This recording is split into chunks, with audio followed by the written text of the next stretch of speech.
and welcome to the Wine Enthusiast Podcast, your serving of drinks culture and the people who drive it.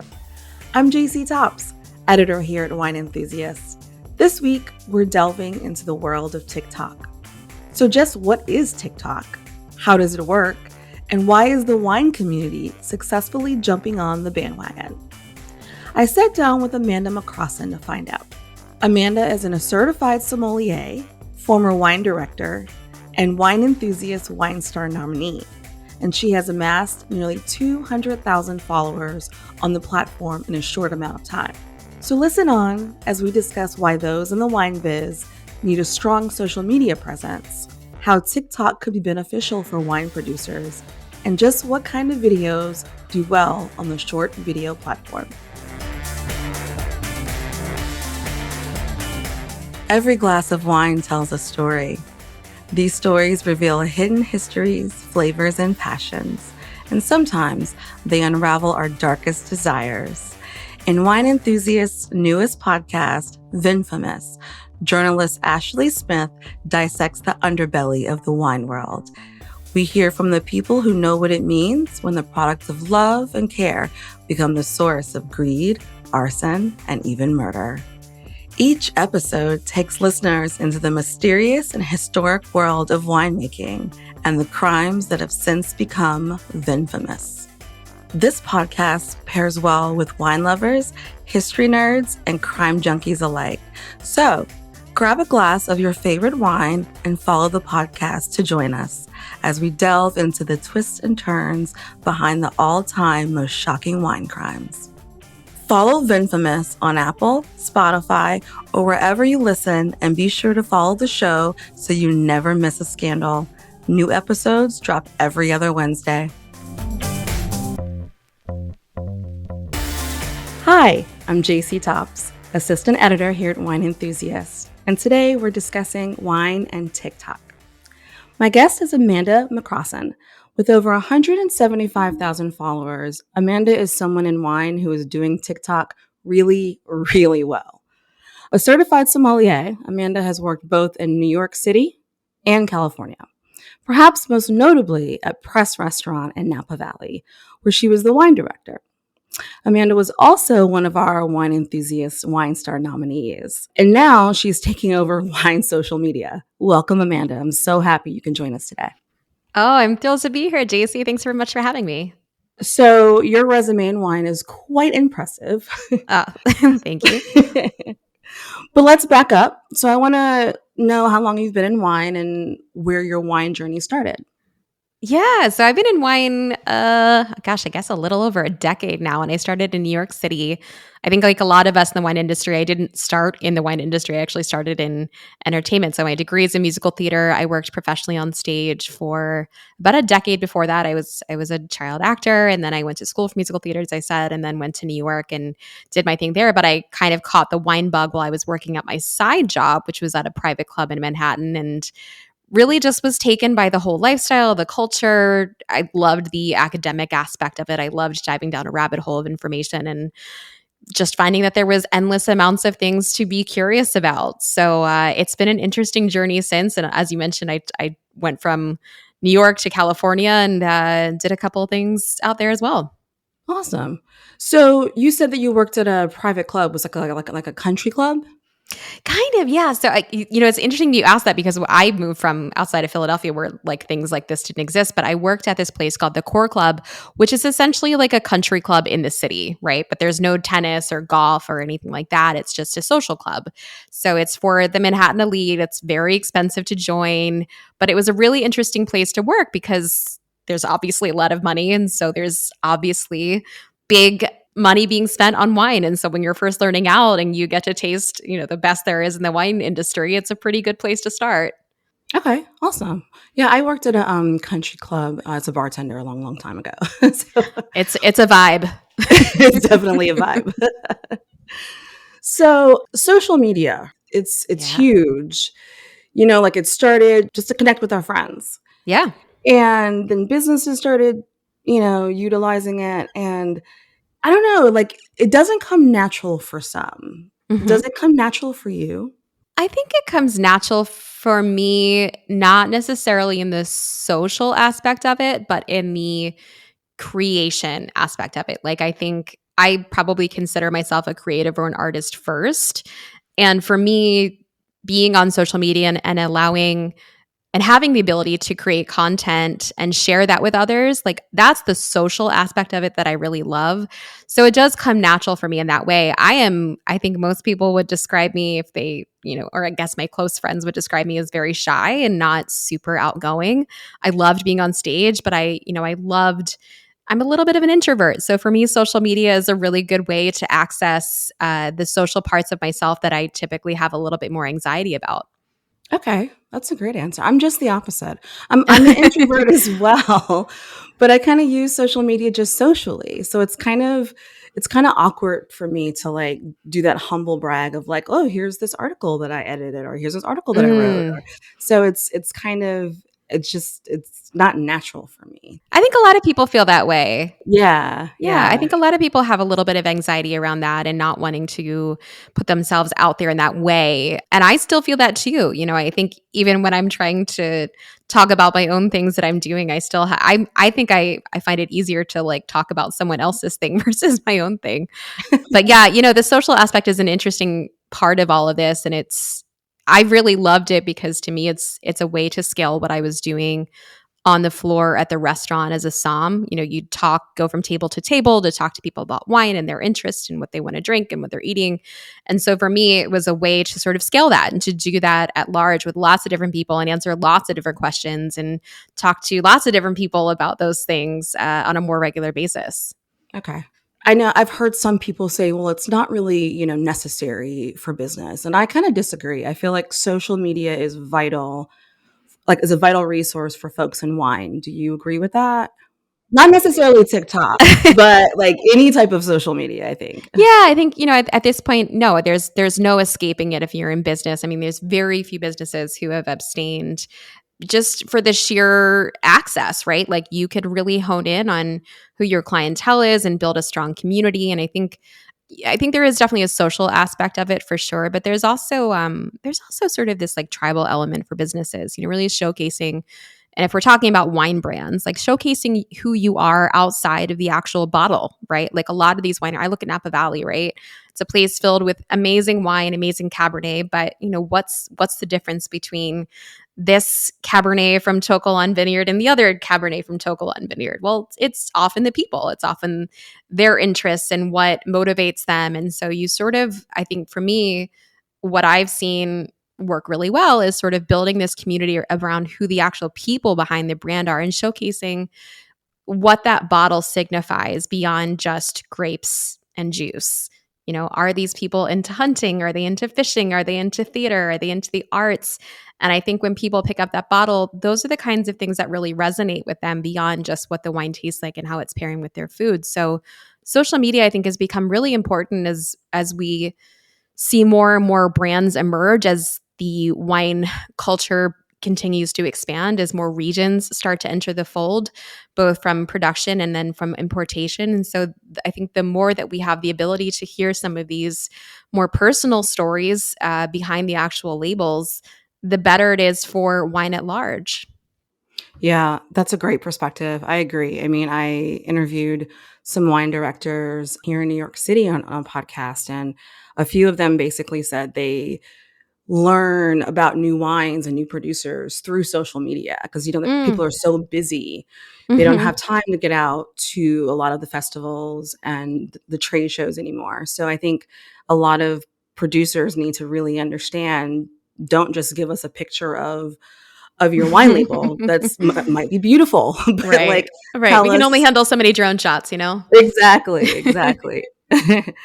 So TikTok. Now, I didn't even hear about TikTok until the pandemic, and maybe because it wasn't, I have even no idea when it started. Can you explain what Yeah. TikTok is? Yeah, so TikTok is actually it's an evolved business. I guess it actually started as an app called Musical.ly. It's music al.ly. And then that was purchased. And there's actually been a few different iterations of it, but ultimately, I think you actually have like a head start on me on the TikTok thing, because I didn't utilize TikTok until about a year and a half ago when I started on it. But TikTok is really just it's an interesting platform in that I think it sort of is a hybrid between Instagram and YouTube, and that it has a little bit more of the social interactions that you would see on Instagram, but it's definitely more video focused like YouTube. But it is a global platform that is, as I said, video based. And now you can upload videos up to 3 minutes long within the app, 10 minutes if you're creating outside of the app. And it is a fascinating world. It is a world I never thought that I would enter. I was YouTube and Instagram focused for years. I had no interest in getting into TikTok because, as you might remember from the pandemic, TikTok was really a place where like you did lip syncing to videos and choreographed dances, right? Like it was for kids. It was where the kids went. And, I'm 36 years old. Like I'm not a kid anymore, but, I would hear about these like 14 and 15-year-olds doing their thing to fun dances. And I thought that was really cool, but like I just didn't see any place for me in that world, initially at least. So what made you decide to try it? A friend who is in the comedy world was looking at some of the reels that I was creating on Instagram, and she said, I think you should really look at TikTok. And I was like, I don't know. Like, as I said, like if TikTok's for kids, like, is anyone even on TikTok like over the age of 21? And she's like, actually, it's a wider demographic than you think. And you can upload longer videos now. And I think, you'd have some great success with it. So I said, all right. So I started kind of messing around with it. That this was like June of 2021. And initially I thought, again, I was still kind of thinking like this is going to be a younger demographic, a generation that probably doesn't have a ton of expendable income, that isn't super wine savvy or even interested in wine. So we've got to keep it, bottles that are like $10 to $15, things that are available at grocery stores. And I did that for a few months, and I realized that I was dead wrong. I had gotten this app completely wrong. It had evolved way more than I had realized. The demographic was way broader than I had anticipated. And people were actually really interested in more expensive wine and were a lot more wine savvy and more wine curious than I had realized. And it wasn't until it took me like 6 months to kind of realize this, but it wasn't until December of that same year in 2021, I uploaded like a video. It was something with an original sound. And I got so many questions from that video that were like, what do you do at a restaurant when the wine is presented? And what are some of your favorite champagnes? And like, if I'm celebrating, like all these questions around wine. And I was like, oh, this is really interesting. And on TikTok, they had just unveiled this basically feature where you could reply with a video. And so I started replying to some of these comments with different videos, and they took off. And it like almost immediately, like people talk about overnight success on TikTok. Like it was quiet for 6 months. And then in those few weeks, my account grew from about 250 followers to like 30,000. Like Wow. days. Like this is a short amount of time, and I'm getting hundreds of thousands of views, questions from people. I'm looking at my demographics. They're showing me 75% female. It's between the ages of like 25 and 55, with a large percentage of that over the age of 30. And they are interested in wines that are, $30 to $50. Like these are not inexpensive wines. I mean, they're not crazy expensive wines, and we can talk about, that later, but it blew my mind how curious people were. And it signified to me that as an industry, I just don't think that we have been maybe talking about the right things and doing a great job of education, because ultimately that's what the content creation was. It was just wine education, contextualizing it for people, doing situational things. And, I think I have to give credit where it's due, because there were some great creators like the Millennial Som, Isis Daniel, David Chang was on there, Jamie Griff. Like these guys were doing great content and really started paving the way. And I looked at that and I was like, I think together we can really broaden this wine talk community that exists on TikTok. Wow, that's amazing. Yeah. I think a lot of it is just that social media goes so fast. It's just like the second you get the hang of Instagram and then the stories, then there's something else.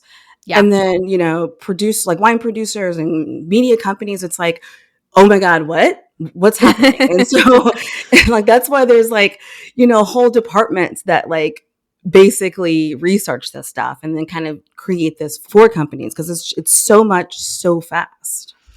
Yeah, it does evolve very quickly. I mean, even daily, weekly, especially TikTok. I mean, it is a very, very fast platform that, you can create a piece of content and in a week that will be irrelevant, especially if it's using like an original sound.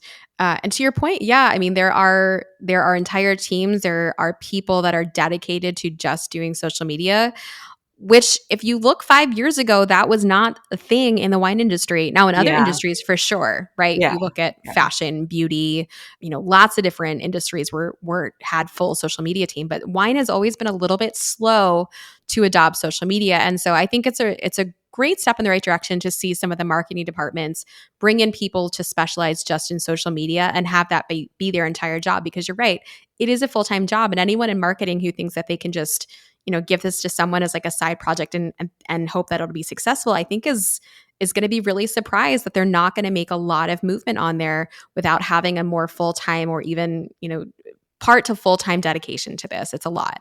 Wow. I'm so fascinated. Like, It is a fascinating world. I mean, I wish this was like a video. You can see my eyes just like bulge out of my like, what? Yeah. So you said the actual videos were like it was like 10 seconds to like 10 minutes, or how does that work? Yeah, so it's all video, although I think you can post video, or you can post photos in a slideshow format now, but for the purposes of this conversation, you can post a video that's up to 3 minutes long. So you can create the entire video in app, which is what I do most of the time. I do all of my filming and all of my editing inside the actual TikTok app. And if you do that, you can record up to 3 minutes. If you do it outside the app, which I will do from time to time, then you can upload a video that's 10 minutes. But most of the content that you're seeing on TikTok, because it is very fast. And if you've never been on TikTok, I'll just sort of paint a picture for you. So you open up the app and it's basically a screen, and you've got two columns. One is the following column and the other is the For You. The For You page is all suggested videos. Very infrequently are you going on there and actually doing or searching out content, although that is more of a thing now. But essentially, it's just suggesting videos. The algorithm is suggesting videos to you that they think that you'll like based on interests and other things that you've liked. And they start to kind of create an avatar for you or profile for you. I mean, you don't know that this is all happening, but you'll start seeing content come up on your page, and you keep scrolling and scrolling and scrolling and scrolling, and that's called the For You page. And that's ultimately, as a creator, where you want to end up, because that's where you're going to have the most discovery. But it's fascinating from the standpoint of like, this discovery is very powerful. And if you can create content and get discovered on that platform and have the algorithm figure out exactly where that content needs to be distributed, it's a very powerful thing that no other app has been able to do thus far. So basically, how long does it take you, for instance, to create just a video? I mean, it depends on the video, but it can take me anywhere from about an hour to 6 hours. I mean, like I said, I think I'd started answering this. So most of the content that you're seeing there, even though you can upload up to 3 minutes, most of the stuff you're seeing is between 30 seconds and a minute and a half. My content tends to be longer because wine tends to be a more complicated subject. So I tend to take, between 2 and 3 minutes for that. So the more in-depth videos take a long time. I mean, they'll take me anywhere between 6 and 8 hours, especially, if it's a more complicated subject, like, breaking down the differences between champagne and Prosecco. I'll take time and I'll script that out. I'll make sure that every single thing that is coming out of my mouth is intentional, and you get it down to just the salient points, which is very difficult. And I think as a writer, you can probably appreciate that, right? Like you're really Right. just trying to figure Yeah. out like, how much of this can I remove without losing the point of what I'm saying. And that is what I'm trying to do on TikTok, because like I said, it scrolls super fast. People's attention spans are way shorter, and you need to capture their attention within the first 3 seconds and then hold it. So some of the things that I do that you'll notice in the videos is I change the angle of my video a lot of times, even like mid-sentence, and that kind of tricks your brain into thinking that you're watching something new. So yeah, it'll take me about 68 hours because of all these things that I do to retain attention, to make sure that the content is as specific as I can possibly be without having any sort of fluff. And then also to just make sure that I keep it relevant. So, why does someone care about the DOCGs of Italy? Well, because ultimately that relates to quality, right? So if you see DOCG on a label, that can often mean quality. And I think if you can relate that back to things that people already know about, then that's, that contextualizes it. That makes them interested in learning further about what a DOCG is. Wow. That takes a lot of creativity, a lot of art, a lot of understanding, obviously, the wine industry, which you do, and then understanding the app, understanding the whole Mm. software. It's been a journey, but it's been fun. I think the one thing that I have going for me is, I'm very curious, but there's a lot of information out there, right? And there's so many great creators even beyond the wine space that are doing amazing things. And so I look at what they're doing. I try to take notes and I try to see what how they're utilizing the app, how they're engaging with their audience, and what they're doing to not only get those views, but to communicate with their audience and make sure that they are helping them. Because ultimately, that's what I'm there to do. I'm not there to necessarily share my story. I'm there to help, and if that's through my own journey and through my own stories, great. But my job there is to make sure that people feel supported and they feel like they have a voice and they don't feel intimidated at a restaurant when the wine list is presented. I didn't grow up in a wine household. I felt all of those things, all of the insecurities that people have felt around wine. I have personally felt them, and I, from time to time, continue to feel them. I'm a 36-year-old female in the wine industry. Like, my boyfriend still gets the wine list handed to him, so I know those feelings. They're still very fresh for me. So my goal is to obviously get people to drink more wine, but also to get them feeling comfortable in their own journey and get excited about digging deeper and diving into regions and different producers and styles. And it's just so much fun because I remember the excitement that I had. And it's been really refreshing to hear some other people who have come back and said, you've gotten me so excited about wine. And I never thought that was possible because I didn't grow up in a wine drinking household. So it's really gratifying in that way. Yeah, I think a lot of the things that have become so successful so quickly are things that make wine accessible. I mean, wine has been this thing that, like, only a certain class, well, it's been said that only a certain class is supposed to have and drink and enjoy.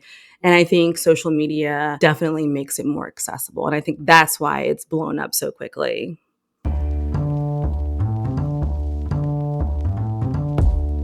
And now a word from our sponsor. Something happened when I was shopping at Total Wine & More the other day. Not only did I find my favorite Cabernet, but I got it for the lowest price. There are so many great bottles to choose from that I wanted to buy them all. I can't wait to go back to Total Wine and get new ones to try with friends. With the lowest prices for over 30 years, find what you love and love what you find at Total Wine & More. Drink responsibly. Be 21. So if a wine producer obviously doesn't, well, some do. Some actually can afford to do that in-house. But if they can't afford to do it in-house, they partner with the content creator like yourself, correct? Is that how that works? They could. We're starting to get into, the legal conversation, right? So TikTok, there are some legal things around TikTok that you can and can't do, both legally and from a community guidelines standpoint. So within the app, TikTok has their own community guidelines that say what you can actually do on the app in terms of posting about alcohol. And so it's pretty clear that TikTok does not want you marketing or selling alcohol. They obviously do not want you to be doing marketing to children. That's kind of goes without saying. And so with that in mind, you have to be very careful when you're creating content, especially in the alcohol segment, that you are not directly marketing that wine. Now, you can talk about wine and you can educate around that wine, but you can't say, buy this wine, it's $50 and here's where you go to buy it. And so for that reason, it's a little bit hard as a creator to work with a brand directly. There are ways around that, and I think if you are a winery, you can definitely hire creators or work with creators to create content around your brand, but it's not, I think you have to be cognizant of the fact that it's not going to be just a direct sale. Like maybe you're creating content around an event that's happening. Maybe you're creating content that's more educational focused. It's not necessarily going to be a punch to the face of like, buy my wine, it's delicious. And then on the flip side of that, if you are a winery, consult with your legal team because there are some ramifications around what you're allowed to do versus not allowed to do. And I think, some winery, I don't think there's any like, or Tank Garage is on there. There's a few that are on there, but I know there's a few winery owners and marketing people who've expressed to me that legally they are not able to be on TikTok, but their winemakers can be on TikTok. So their winemakers can create content. I think that's really cool, right? Because you could potentially be a winemaker taking people around to the different vineyards and showing them the process of making wine and like what songs you listen to while you're in the winery. So there's like a million different things you can do. And there's a lot of fun that you can have. Like TikTok is such a fun platform. And that's kind of what I was getting at earlier. Like it's just, we have so much fun there. You can be yourself, you can do whatever you want, like, and it changes all the time. And I know the change is scary for some people, but the change is actually, it's a good time. So how does that translate to sales? Like if I was a wine producer, it's like, okay, great. Like that sounds cool. And people are, just the everyday person's going to talk about my wine, but how does that translate to sales?